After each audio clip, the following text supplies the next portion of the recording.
What keeps us healthy and happy as we go through life? If you were going to invest now in your future best self, where would you put your time and your energy? There was a recent survey of millennials asking them what their most important life goals were. And over 80% said that a major life goal for them was to get rich. And another 50% of those same young adults said that another major life goal was to become famous.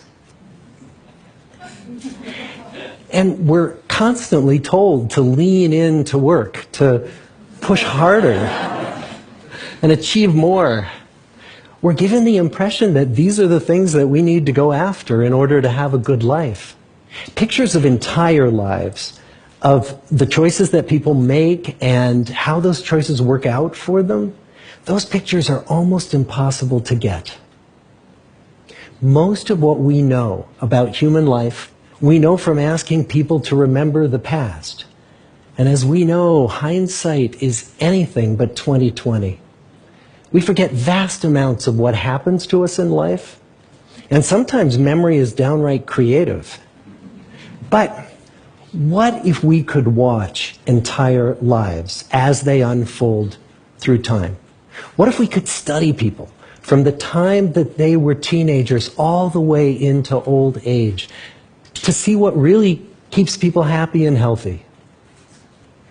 We did that. The Harvard study of adult development may be the longest study of adult life that's ever been done. For 75 years, we've tracked the lives of 724 men. Year after year, asking about their work, their home lives, their health, and of course asking all along the way without knowing how their life stories were going to turn out. Studies like this are exceedingly rare. Almost all projects of this kind fall apart within a decade because too many people drop out of the study, or funding for the research dries up, or the researchers get distracted, or they die, and nobody moves the ball further down the field. But through a combination of luck and the persistence of several generations of researchers, this study has survived.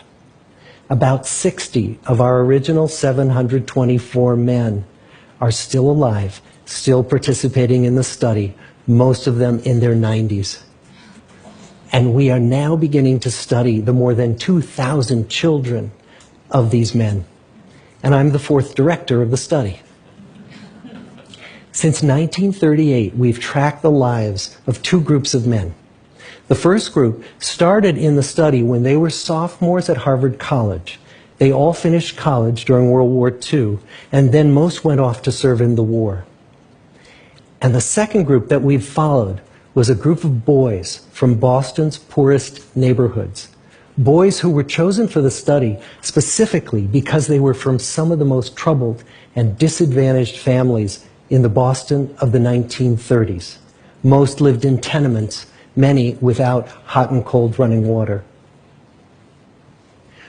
When they entered the study, all of these teenagers were interviewed, they were given medical exams. We went to their homes and we interviewed their parents.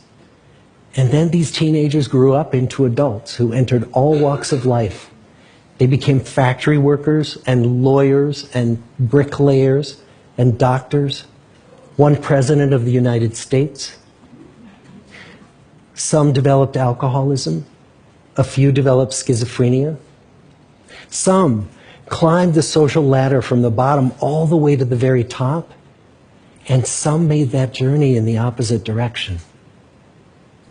The founders of this study would never in their wildest dreams have imagined that I would be standing here today, 75 years later, telling you that the study still continues.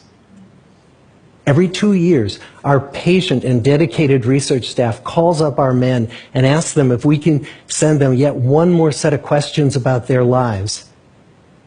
many of the inner city Boston men ask us, why do you keep wanting to study me? My life just isn't that interesting. The Harvard men never ask that question.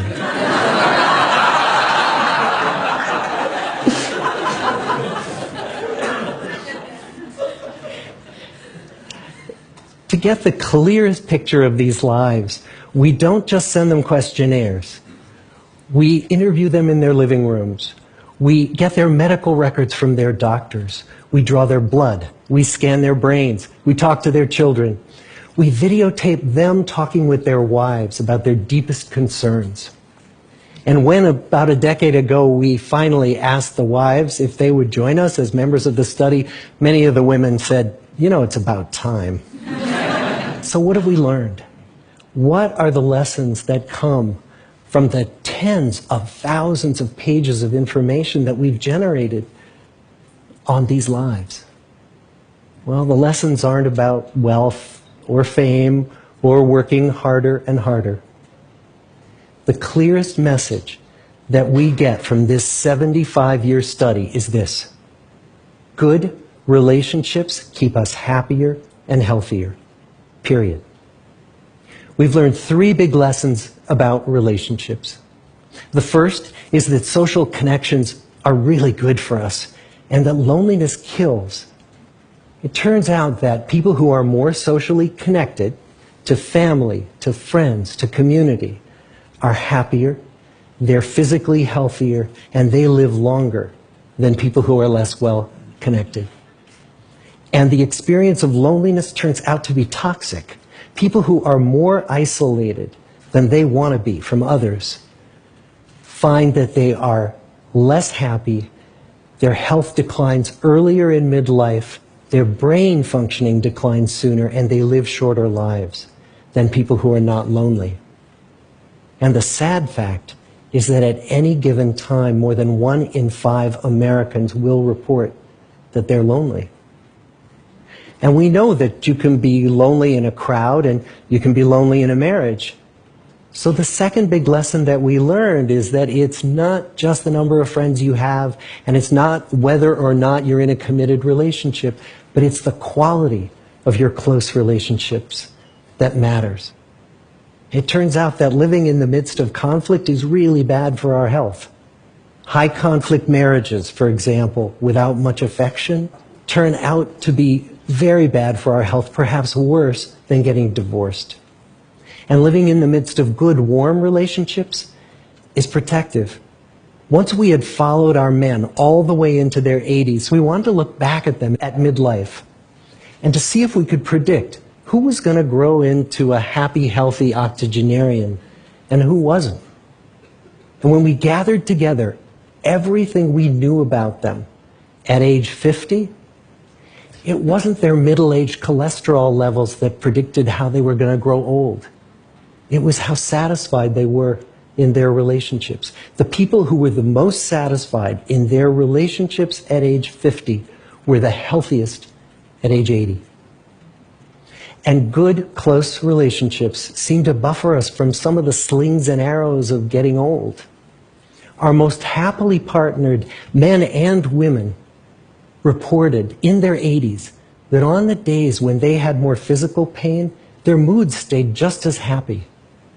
But the people who were in unhappy relationships, on the days when they reported more physical pain, it was magnified by more emotional pain. And the third big lesson that we learn about relationships and our health is that good relationships don't just protect our bodies, they protect our brains.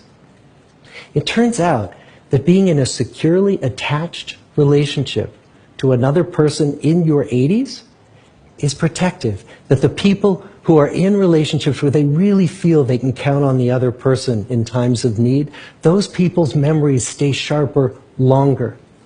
And the people in relationships where they feel they really can't count on the other one, those are the people who experience earlier memory decline.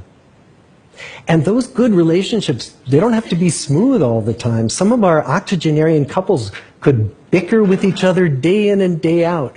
But as long as they felt that they could really count on the other when the going got tough, those arguments didn't take a toll on their memories. So, this message that good, close relationships are good for our health and well-being, this is wisdom that's as old as the hills. Why is this so hard to get and so easy to ignore? Well, we're human. What we'd really like is a quick fix, something we can get that'll make our lives good and keep them that way. Relationships are messy and they're complicated, and the hard work of tending to family and friends, that's not sexy or glamorous. It's also lifelong. It never ends. The people in our 75-year study who were the happiest in retirement were the people who had actively worked to replace workmates with new playmates. Just like the millennials in that recent survey, many of our men, when they were starting out as young adults, really believed that fame and wealth and high achievement were what they needed to go after to have a good life.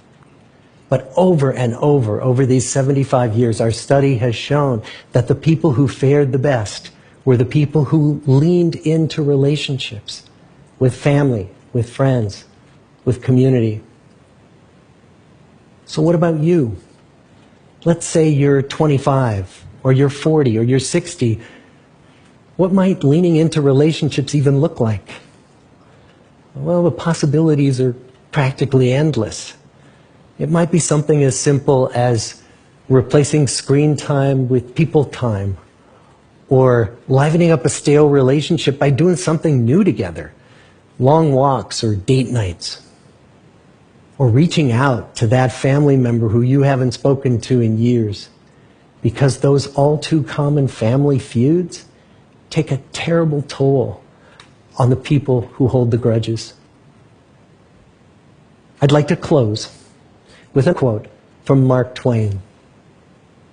More than a century ago, he was looking back on his life, and he wrote this: "There isn't time, so brief is life, for bickerings, apologies, heartburnings, callings to account. There is only time for loving, and but an instant, so to speak, for that." The good life is built with good relationships. Thank you.